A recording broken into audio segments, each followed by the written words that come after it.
The astrology of Friday, February 6th has the moon in Libra forming a square with Jupiter in Cancer around 9:30 a.m. And when the moon clashes into Jupiter, this can definitely bring on big emotional responses and also big feelings.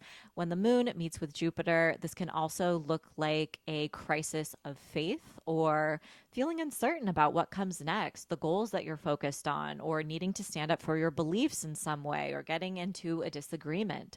Sometimes this is also a development if you're focused on a goal around this time.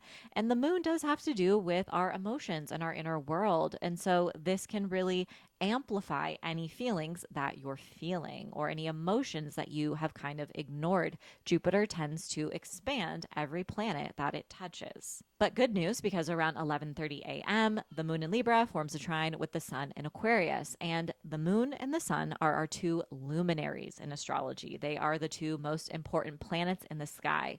And when they come together, this is actually going to create a synergy between the Libra and Aquarius sections of our birth chart. So this gives us more progress and support in these areas of our life. And it can just feel like things are going according to plan and we're feeling grateful and connected to the present moment. There's just a little bit more flow and support available to us. Now, the main event of the day takes place around 2:30 p.m. when Mercury enters Pisces. Mercury is the planet of communication, information, the mind, and how we listen and what we're focused on and our ideas and our opinions. And it's entering the sign of Pisces, which in traditional astrology is debilitated and in its fall, which just means that Mercury can struggle a little bit more when it moves through the sign of Pisces.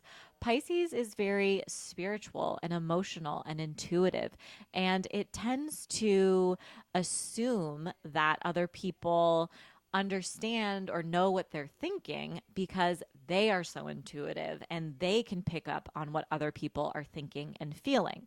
So it can be important to over communicate. Don't be afraid to express yourself when Mercury is in Pisces. But Mercury in Pisces is very poetic and creative and artistic.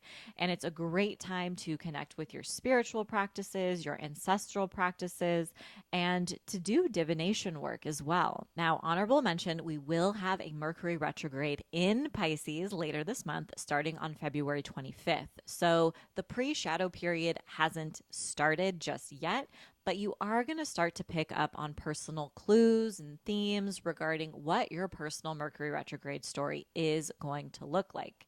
Sometimes when Mercury moves through Pisces, because it is a Jupiter-ruled sign, we can get a little wordier. We might tend to over-explain ourselves. So just try to keep that in mind if you are falling into that habit as well. If you want to know how this planetary energy is going to affect your personal zodiac sign, you can tune into the full episode of my podcast over on my Patreon. Thanks so much and see you tomorrow.